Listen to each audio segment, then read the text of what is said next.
बस आपने कैमरा उठाया, आपके पास पैसे हैं, आप प्रमोट कर सकते हो खुद को, आप ट्रैवल कर सकते हो, तो आप भैया फूड ब्लॉगर बन गए। और फूड ब्लॉगर बन के आप क्या कर रहे हो?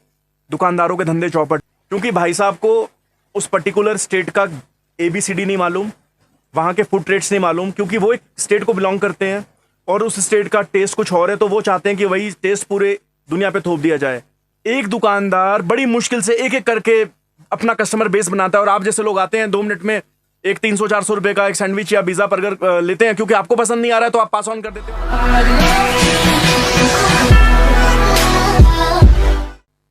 नमस्कार, हेलो, आदाब, सत श्री अकाल, जय जिनेंद्र।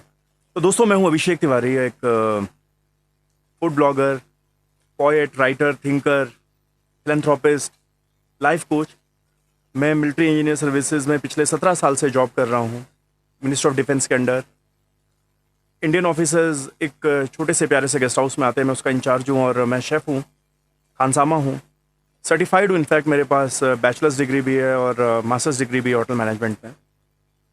फूड एंड सेफ्टी की सर्टिफिकेशन है मेरे पास, फूड एंड हाइजीन की सर्टिफिकेशन है, और साथ ही साथ मैं एक फूड ब्लॉगर भी हूँ। जाहिर सी बात है, शेफ़ हूँ, एक फूडी हूँ, और ऊपर से इंडियन अगर फूडी ना हो तो फिर बात बनती नहीं है। तो दोस्तों, आज ये वीडियो मैं क्यों बना रहा हूँ? ये वीडियो मैं इसलिए बना रहा हूँ क्योंकि दिल बहुत दुखी हुआ मेरा। मैं आजकल कुछ वीडियोस देख रहा हूँ कुछ फूड ब्लॉगर दोस्तों के, जो बहुत बड़े फूड ब्लॉगर्स हैं, इंडिया के खुद को टॉप फूड ब्लॉगर कहते हैं, वेरीफाइड फूड ब्लॉगर कहते हैं। और दोस्तों, यकीन माने आप, वो जेन्युइन रिव्यूज़ देते हैं। वो इतने जेन्युइन रिव्यूज़ देते हैं कि उन रिव्यूज़ के आगे वो ये नहीं देखते कि किसी की दुकानदारी ख़त्म हो जाए या कोई बंदा डिप्रेशन में आके सुसाइड कर ले। वो इतने जेन्युइन रिव्यूज़ देते हैं कि उनको ये लगता है कि अगर उनको खट्टा पसंद है तो खाने में खट्टा ही डलेगा, उनको मीठा पसंद है तो मीठा ही डलेगा। जबकि उनको ना तो किसी स्टेट की ज्योग्राफी मालूम है, ना ही किसी स्टेट की बेसिक्स मालूम है, बस वो फूड ब्लॉगर बन गए हैं। दोस्तों, आपको पता होगा कि जो खाना है वो किस चीज़ पे डिपेंड करता है। तो जो फूड है वो हमेशा डिपेंड करता है क्लाइमेटिक कंडीशन पे, जियोग्राफिकल कंडीशन पे, कल्चरल कंडीशन पे, कम्युनिटी की कंडीशंस पे, कि लोगों को क्या खाना पसंद है, कैसा टेस्ट पसंद है। बहुत बेसिक सी बात है, ठीक है। आप कोस्टल एरिया में जाएंगे तो वहाँ पे जो नारियल है, नारियल का तेल, नारियल, इसका ज़्यादा यूज़ होता है। क्यों? क्योंकि वहाँ का मेन प्रोड्यूस नारियल है। अगेन, आप कोस्टल कंडीशन में जब जाएंगे या कोस्टल एरियाज़ में जाएंगे, वहाँ पे चावल बहुत खाया जाता है। क्यों? वहाँ का प्राइमरी प्रोड्यूस राइस है, ठीक है। मछली बहुत खाई जाती है, क्योंकि मछली, प्रॉन्स, सी फूड वो वहाँ पे इजीली अवेलेबल है। वैसे ही अगर आप पंजाब वाले साइड आ जाएं या यूपी चले जाएं तो यहाँ पे गेहूँ बहुत खाया जाता है, क्योंकि यहाँ पे गेहूँ प्राइमरी प्रोड्यूस है। गुड़ का, चीनी का बहुत यूज़ किया जाता है, क्योंकि गन्ना यहाँ का एक इम्पॉर्टेंट प्रोड्यूस है। लेंटिल्स, जो दालें हैं, वो बहुत खाई जाती हैं, क्योंकि वो वहाँ पे प्रोड्यूस हो रहा है और बहुत तादाद में प्रोड्यूस हो रहा है। अपार्ट फ्रॉम दैट, जो कंडीशंस हैं वो लोगों के अपने टेस्ट बड पे भी डिपेंड करती हैं।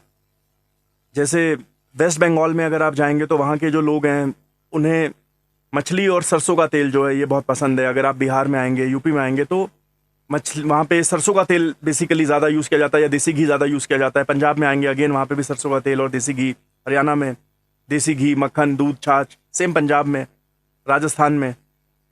तो दोस्तों, ऐसे ही गुजरात में खाने की हर चीज़ में क्या यूज़ होता है? जैगरी, जिसे गुड़ कहते हैं, शुगर या मीठा। और गुजरातियों को मीठे से बहुत प्यार है।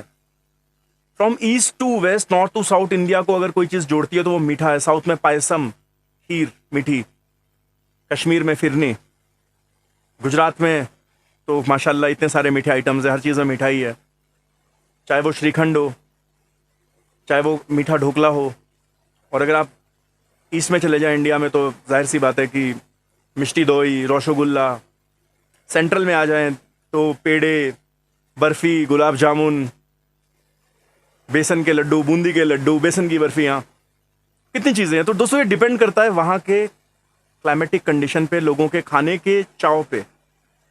अब एक फेमस फूड ब्लॉगर हैं, नाम लेना नहीं चाहता बट नाम लेना पड़ेगा। इनका चैनल है फूडी इनकारनेट के नाम से। 600 के से ज़्यादा इनके फॉलोअर हैं इंस्टा पे, 800 के से ज़्यादा इनके फॉलोअर हैं यूट्यूब पे, और कई मिलियन फॉलोअर इनके फेसबुक में, और बहुत ही पॉपुलर हैं। निर्भीक फूड ब्लॉगिंग करते हैं। ये इतनी निर्भीक फूड ब्लॉगिंग करते हैं कि ये भूल जाते हैं कि इनकी जो फूड ब्लॉगिंग है उसमें जो ये नेगेटिव जो वीडियोस में रिव्यूज देते हैं उसकी वजह से कोई दुकानदार डिप्रेशन में आके सुसाइड कर सकता है, उसका धंधा इफेक्टेड हो सकता है। क्यों? क्योंकि भाई साहब को उस पर्टिकुलर स्टेट का ABCD नहीं मालूम, वहाँ के फूड ट्रेड्स नहीं मालूम, क्योंकि वो एक स्टेट को बिलोंग करते हैं और उस स्टेट का टेस्ट कुछ और है, तो वो चाहते हैं कि वही टेस्ट पूरे दुनिया पे थोप दिया जाए। अरे दोस्तों, अगर मुझे सफ़ेद रंग पसंद है, अगर मैं पूरी दुनिया को सफ़ेद रंग पहना दूं या काला रंग पहना दूं, तो पूरी दुनिया सिर्फ एक रंग की हो जाएगी, या तो काली या सफ़ेद। यूनिटी इन डाइवर्सिटी, विविधता में एकता, विविधता में एकता, अनेकता में एकता, ये हिंदुस्तान को जोड़ती है ना। क्या बोलते हैं हम, रंग बिरंगा मेरा देश रंगीला। क्यों? क्योंकि अलग अलग तरीके के लोग हैं, अलग अलग फूड ट्रेड्स हैं। अच्छा, मजे की बात यह है कि जब अभी भाई साहब अहमदाबाद गए थे कुछ वक्त पहले, तो इन्होंने एक वीडियो बनाया, nonsense sandwich of Ahmedabad, collegian sandwich, जिसे इंडिया का सबसे बड़ा सैंडविच या गुजरात का सबसे बड़ा सैंडविच आप कहें या बर्गर कहें तो गलत नहीं होगा। और बहुत सारे लोग उसे खाते हैं या ट्राई कर चुके हैं। तो अब इनका क्वेश्चन आता है कि इसके ऊपर चोको चिप्स क्यों डाला, 100 ग्राम मक्खन डाल दिया। भाई मेरे कभी ना यूपी में आना, लखनऊ आइए आप, पुराने लखनऊ में माखन मिश्री बड़े चाव से बेची जाती है और खाई जाती है। कभी मथुरा आइए, हमारे प्रभु श्री कृष्णा तो ऐसे ही मक्खन चाट जाते थे, खा जाते थे साहब। दौलत की चाट दिल्ली में खाया ही होगा आपने, इनफैक्ट वीडियो भी बनाया होगा पक्का। और आप बोलते हैं कि इस पे 100 ग्राम मक्खन क्यों डाल रहे हैं? Because Gujarati loves to eat butter, Gujarati loves to drink chaas, they love to eat मीठा इन एवरीथिंग। कल्चर है भाई, धर्म है वहां पे मीठा। एक पूरी कम्युनिटी के टेस्ट के ऊपर आप क्वेश्चन उठा देते हो कि इस पे चोको चिप क्यों डाला जा रहा है? बिकॉज वहां के लोगों को पसंद है। भाइयों, 21 साल से मैं शेफगिरी कर रहा हूं, 17 साल से फौज में, 4 साल उससे पहले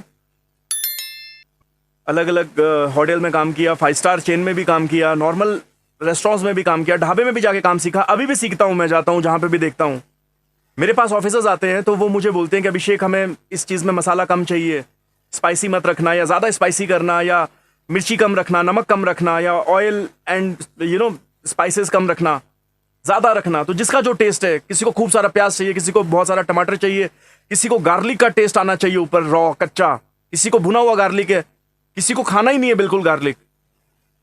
यार सबके अलग अलग टेस्ट है। अब आपको पसंद नहीं है, आपको लॉजिक नहीं मालूम कि गुजरात में चोको चिप्स उस पर क्यों डाला जा रहा है, तो आप क्वेश्चन मार्क कर रहे हो कि इस पे चोको चिप क्यों डाला जा रहा है, मुझे लॉजिक समझ में नहीं आ रहा है।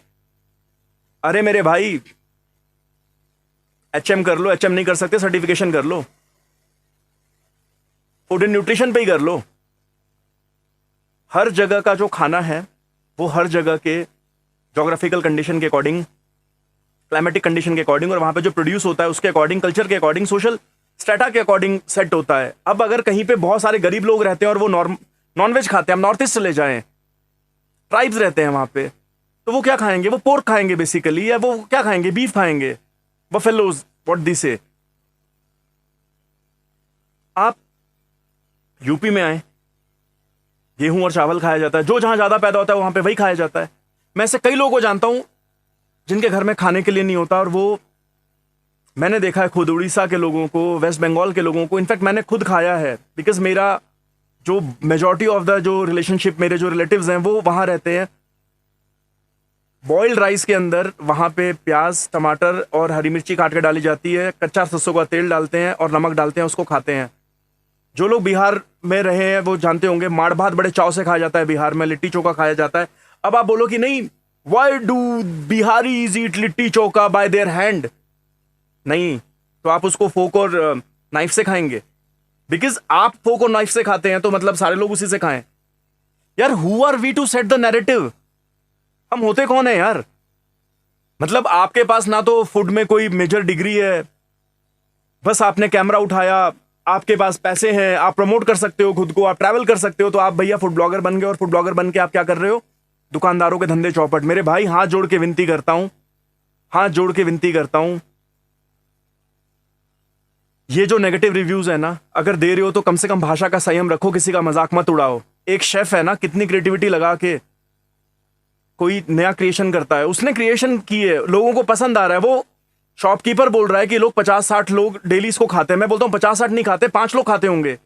Who are you to pass on the verdict? जो 5 लोग उसे खा रहे हैं उनके टेस्ट को तुम गलत बोलो। अगर वो 5 लोग जिन्होंने 5-5 करके डेली खाया, अगर वो आके पोस्ट डालना शुरू कर दे आपके अगेंस्ट, तो हाउ यू विल फील? आपके अगेंस्ट एक पूरी नैरेटिव या मुहिम खड़ी कर दी जाए तो हाउ यू विल फील? यार वैसे ही कोरोना ने सबके धंधों की मां बहन एक कर रखी है। सबके धंधे चौपट है। बड़ी मुश्किल से एक दुकानदार अपने दुकान के खर्चे मैच करने की कोशिश कर रहा है, अपने स्टाफ का सैलरी निकालने की कोशिश कर रहा है, फ्रेश आइटम दे रहा है। आपको पता है एक दिन अगर एक दुकान बंद हो जाए ना, खाने की दुकान, रेस्टोरेंट, होटल, लाउंज, बार, पता है कितना नुकसान होता है? कई फूड ऐसे हैं जिनकी शेल्फ लाइफ नहीं है, रेफ्रिजरेट नहीं हो सकते। रेफ्रिजरेट होंगे उनका टेस्ट खत्म हो जाएगा, टेक्सचर खत्म हो जाएगा, डेड हो जाएंगे, वो फेंकना पड़ता है यार, लॉस होता है। एक दुकानदार बड़ी मुश्किल से एक एक करके अपना कस्टमर बेस बनाता है, और आप जैसे लोग आते हैं 2 मिनट में एक 300-400 रुपए का एक सैंडविच या पिज्जा बर्गर लेते हैं, क्योंकि आपको पसंद नहीं आ रहा है तो आप पास ऑन कर देते हैं। और आपके जो सो कॉल्ड भक्त हैं, फॉलोअर्स हैं, भक्त तो नहीं बोलूंगा मैं क्योंकि भक्त तो भगवान के होते हैं, आप लोग भगवान तो हो नहीं। कितना आसान है ना, मोदी को गाली दे दो, केजरीवाल को गाली दे दो, राहुल गांधी को गाली दे दो, ममता दीदी को गाली दे दो, कैप्टन साहब को, सिद्धू को, शरद पवार को, उद्धव ठाकरे को, गहलोत को, सिंधिया को, किसी को भी गाली दे दो और पॉपुलर हो जाओ। बहुत आसान है मेरे भाई। नेगेटिव रिव्यू दो, नेगेटिविटी फैला दो, हिंदू मुस्लिम कर दो, पॉपुलर हो जाओ। वीडियो पे मिलियंस एंड बिलियंस में लाइक्स आएंगे। यार हम फौज में हैं, हमें एक चीज सिखाया गया है, 5वीं अपनी पीढ़ी का 5वां फौजी हूं मैं। 5 पीढ़ियां हमारी इस देश को अपनी जिंदगी दे चुकी हैं, 5वां मैं हूं। और इस देश को जोड़े रखने के लिए ना बहुत मेहनत लगती है, और उसमें जो खाना है ना, ये स्वाद है, वो बहुत बड़ा इंपॉर्टेंट रोल प्ले करता है। आपने तो पूरे गुजरात के टेस्ट पे क्वेश्चन मार्क डाल दिया कि इसमें मीठा क्यों है, चोको चिप क्यों है, बटर क्यों डाला है। यार कच्चा मक्खन ना, बड़े लोग अमूल का मक्खन ना ऐसे ही ब्रेड के ऊपर ना थोड़े, मतलब एक स्लाइस के ऊपर खूब सारा मक्खन लगा के खा लेते हैं। कभी जाओ जिम में, देखो पहलवानों को जो पहलवानी करते हैं, कैसे वो मक्खन पे मक्खन पेलते हैं। अरे वो उनको छोड़ दो, हमारे तो यूपी में आइए आप, पंजाब आप जाइए, हरियाणा देखिए, ऐसे उठाते हैं बच्चे मक्खन, चाट जाते हैं। मैं गुजरात में रहा हूं मेरे दोस्त, ध्रांगध्रा में रहा हूं मैं, सुरेंद्रनगर डिस्ट्रिक्ट में। 4 साल में पूरा गुजरात घुमा हूं। मेरे सामने गोधरा कांड हुआ, मेरे सामने गुजरात में भूकंप आया, हमारा खुद का घर पूरा गिर गया था। हमने कैसे पूरा गुजरात खड़ा हुआ है वापस से, हमने देखा है वहां पे। नर्मदा का आंदोलन देखा है हमने।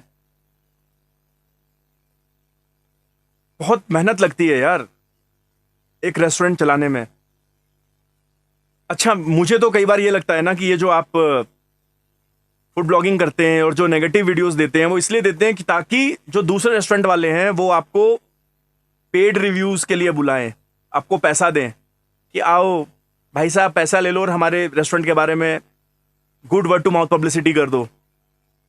बहुत आसान है यार किसी को भी गाली देना और पॉपुलर हो जाना, किसी को भी उल्टा बोलना और पॉपुलर हो जाना।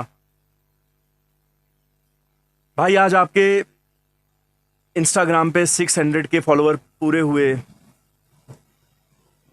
यूट्यूब पे 800 के प्लस फॉलोअर पूरे हुए, मिलियंस फॉलोअर्स आपके फेसबुक पे हैं, उसके लिए ग्रैंड सैल्यूट। आप वेरीफाइड हैं, उसके लिए आपको ग्रैंड सैल्यूट। और आप बहुत अच्छा काम कर रहे हैं, बहुत अच्छा काम आपने अभी तक किया है। पर सिर्फ एक सजेशन दूंगा, चाहे बड़ा भाई होने के नाते मान लें आप, अगर भाई नहीं मानना है तो एक देश का इंसान या नागरिक होने के नाते मान लें कि प्लीज नेगेटिव रिव्यूज इस तरीके से ना दें, अपनी भाषा में संयम रखें, लोगों के टेस्ट का मजाक ना उड़ाएं, लोगों के कल्चर का मजाक ना उड़ाएं आप कि ये क्यों खाते हैं, ये क्यों है या ये है। और आप बोल रहे हो कि आप ऑनेस्ट रिव्यू दे रहे हो। जो ऑनेस्ट आदमी होता है ना, वो अपने भाषा का संयम भी रखता है। सिर्फ आपको पसंद नहीं आया कि उसमें उसने बटर को मेल्ट क्यों नहीं किया, तो आप बोल रहे हो कि वो बटर को मेल्ट क्यों नहीं करता है। भाई साहब, गुजरात का क्लाइमेट आपको पता है कितना एरिड है, कितना ड्राई है। ड्राइनेस जो हवा में है, वहां के पानी में जो सॉल्टनेस है, उसको काटने के लिए मीठा डाला जाता है हर चीज में। मक्खन क्यों खाया जाता है वहां पे, छाछ क्यों पिया जाता है, घी क्यों खाया जाता है, ताकि जो ये घुटने हैं ना, ड्राइनेस की वजह से ना, वो उनका लुब्रिकेशन खत्म ना हो जॉइंट्स के बीच में, वो उसको मेंटेन करें। कभी साइंस पढ़ो, ज्योग्राफिकल कंडीशन पढ़ो, फूड को पढ़ो यार।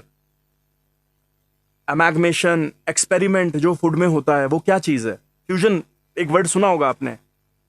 यार आपने तो यार पूरे गुजरात के टेस्ट पे क्वेश्चन मार्क कर दिया कि यार ये चोको चिप कौन डालता है, कौन खाता है। मेरे को तो उन लोगों पे तरस आता है जो ये खाते हैं, या ये कैसे खा लेते हैं। यार वो खाते हैं, उनको अच्छा लगता है इसलिए खाते हैं। बड़े बड़े 5 स्टार में आइसक्रीम विद सोडा मिलता है, कोई लॉजिक है क्या यार? आइसक्रीम के अंदर सोडा डाल दो या सोडे के अंदर आइसक्रीम को डाल दो, बट जिसको पसंद आ रहा है वो खा रहा है।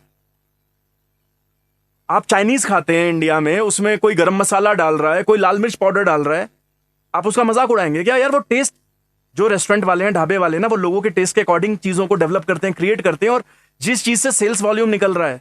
अरे कई लोग तो दारू के साथ गोलगप्पे खाते हैं यार, बड़े बड़े 5 स्टार्स में, 7 स्टार्स में दारू के साथ गोलगप्पे मिलते हैं।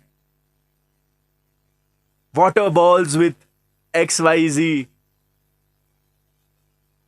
1000 1500 रुपए के, वहां पे तो आप कुछ नहीं कहते हो। हर जगह का मेरे भाई अलग टेस्ट है, हर जगह का एक अलग कल्चर है, हर दुकानदार का काम करने का अलग तरीका है। अगर आप किसी की दुकानदारी बढ़ा नहीं सकते तो please please please humbly request है, बीइंग अ शेफ रिक्वेस्ट है, एक कुक को, एक शेफ को बहुत दर्द होता है जब खाने की हार्श बुराई की जाती है। ठीक है यार, खाने में नमक अगर ज्यादा हो गया या कम हो गया तो हर एक इंसान का टेस्ट अलग है, उसके अकॉर्डिंग यार, किसी का लो बीपी है, किसी का हाई बीपी है, किसी का लो शुगर है, किसी का हाई शुगर है, तो सबके जायके का फर्क है ना यार, सबके टेस्ट बड का फर्क है। अब इंडियन खूब स्पाइसेस खाते हैं, यूरोपियंस नहीं खाते, तो क्या मतलब यूरोप में मसाला बेचना बंद कर दें? मतलब आपको पसंद नहीं आया बर्गर यार, उसका उसका सैंडविच पसंद नहीं आया, आपने सीधा बोल दिया nonsense sandwich. What do mean by nonsense sandwich यार? रिक्वेस्ट है सबसे पहले तो ना उस वीडियो का नाम चेंज करके ना किंग सैंडविच करो, या लार्ज सैंडविच करो, या इंडिया लार्जेस्ट सैंडविच करो। Nonsense sandwich.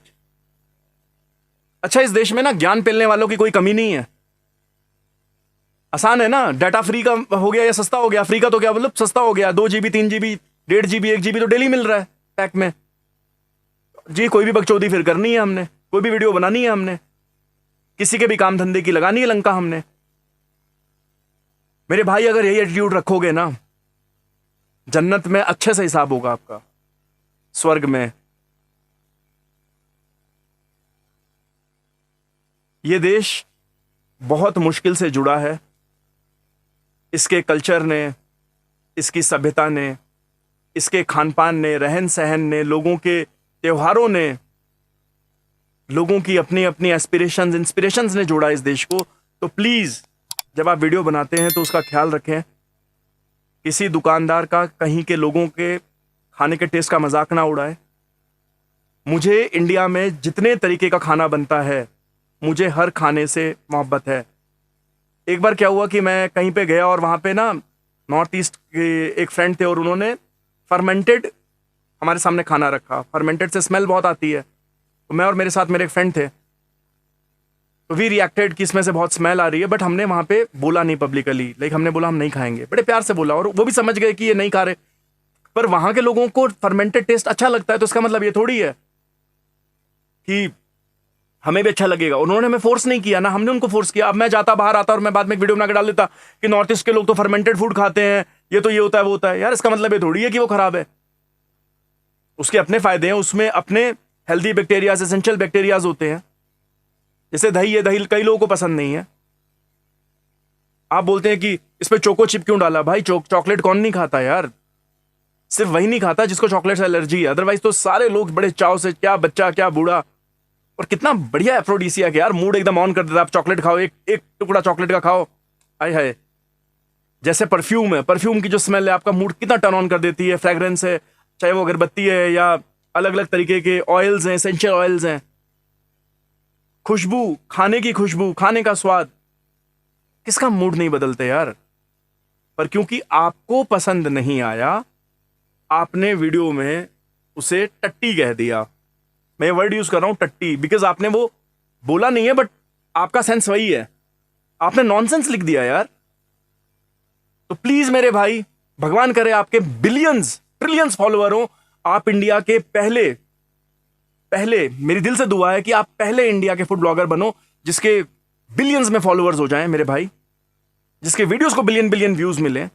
But please nonsense sandwich जो आपने लिखा है उसके लिए प्लीज मेरे दोस्त सोचें और उस वर्ड को चेंज करें। वहां पे आप मेंशन कीजिए, I personally don't like the taste. वो नॉनसेंस नहीं है, खाना कभी नॉनसेंस नहीं हो सकता। मोमोज का क्या क्या किया लोगों ने फ्यूजन के नाम पे। कोई तंदूरी सॉस डाल देता है, कोई श्रीराचा डाल देता है, कोई पेरी पेरी डाल देता है, कोई मोमोज को डीप फ्राई करके तंदूर कर रहा है, कोई बॉइल्ड मोमोज को तंदूर में डाल के तंदूर कर रहा है, कोई इसमें मक्खन लगा रहा है, कोई शहद लगा रहा है। यार कई जगह पे रोस्टेड पाइनएप्पल बिकता है यार, बारबेक्यू पाइनएप्पल, बारबेक्यू चेरी, सबका अपना टेस्ट है यार, जिसको जो पसंद है खाने दो। ऑनेस्ट रिव्यू के नाम पे प्लीज प्लीज प्लीज खाने का मजाक मत उड़ाओ। एक फौजी होने के नाते, एक शेफ होने के नाते, कुक होने के नाते मैं आपको बता रहा हूं बहुत दर्द होता है, बहुत दुख होता है। तो प्लीज जब आप वीडियो बनाते हैं तो लैंग्वेज का थोड़ा सा ध्यान रखें, हार्श कमेंट ना करें, प्यार से यार। नफरत फैला के सिर्फ नफरत मिलती है। पता है उस दुकानदार के लिए आपके वीडियोस पे कैसे कैसे कमेंट्स आ रहे हैं, मैं पढ़ना शुरू करूंगा। पढ़ते पढ़ते मुझे बहुत बहुत बहुत आउटरेज हुआ। कोई लिख रहा है कि अगर वो फॉइल में कवर करके ओवन में डालता, अरे सब कुछ मेल्ट हो जाता अंदर। तुम्हें मेल्ट पसंद है तो इसका मतलब है थोड़ी हर एक को मेल्ट पसंद है। कई लोगों को ग्रिल्ड पसंद नहीं होता, कई लोगों को बॉइल्ड पसंद नहीं होता, कई लोगों को फ्राइड पसंद नहीं होता। तुम्हें आ रहे हैं कि this is called honest review, look like the seller is frustrated with the last night fight with his wife, finally a honest review, others are simply saying pleasing words about this sandwich even though it is not that great. मतलब you don't find it great, you are writing I don't find it great. Psycho seller want to kill his customers. क्या जाएगा यार उस दुकानदार के दिमाग में यार, डिप्रेशन में चला जाएगा बंदा। वैसे उसकी ग्राहकी खराब कर दी तुम लोगों ने, क्योंकि तुम्हारे पास बहुत सारे फॉलोअर्स हैं। तुम्हारे फॉलोअर्स उस वीडियो को इंस्टाग्राम पे, यूट्यूब पे, फेसबुक पे, व्हाट्सएप में, टेलीग्राम पे, हर जगह शेयर कर रहे हैं। उसके नुकसान का जिम्मेदार कौन है? मैं आपसे पूछ रहा हूं मेरे भाई, आप जिम्मेदारी लोगे? उसके नुकसान की भरपाई करोगे आप? अगर वो मानहानि करे आपके ऊपर, डिफेमेशन का केस डाल दे, झेलोगे आप? सिर्फ इसलिए कि आप फूड ब्लॉगर हो, आप कुछ भी बोल दोगे? आप जज हो? Who are we to pass the judgement यार? एक बंदे का कोई केस होता है, एक लड़का लड़की का कोई केस हो जाता है, कोई भी मैटर हो जाता है यार, मीडिया ट्रायल शुरू कर देते हैं आप लोग। प्लीज हाथ जोड़ के विनती है यार, जजमेंटल ना बने। क्यों नहीं हम, वो जो खा रहा है, किसी को टेस्टी लग रहा है तो टेस्टी बोलो, किसी को आपको अच्छा नहीं लगा बोल देते ना यार, मुझे पर्सनली अच्छा नहीं लगा मेरे भाई। बहुत लंबा वीडियो हो गया, सिर्फ आपसे यही मेरी विनती है मेरे भाई, मेरे दोस्त, कि प्लीज प्लीज प्लीज ऐसे फूड ब्लॉगिंग को बंद करें। प्लीज प्लीज प्लीज ऐसे वीडियोस बनाना बंद करें जहां पे आपके वजह से अमर भाई किसी की जिंदगी चली जाए, डिप्रेशन में आत्महत्या कर ले, या किसी का धंधा चौपट हो जाए। प्लीज मेरे भाई, दिल से दुआ है कि आप बहुत बहुत और बड़े, बहुत बड़े ब्लॉगर बनो, आपके बिलियन फॉलोअर्स हो जाएं। पर प्लीज नॉनसेंस वर्ड हटा दीजिए। डजंट लुक गुड और go with the food. At least आप जैसे रिस्पेक्टेड और सेंसिबल फूड ब्लॉगर से मैं ये एक्सपेक्ट नहीं करता हूं। जय हिंद, जय हिंद की सेना, जय भारत।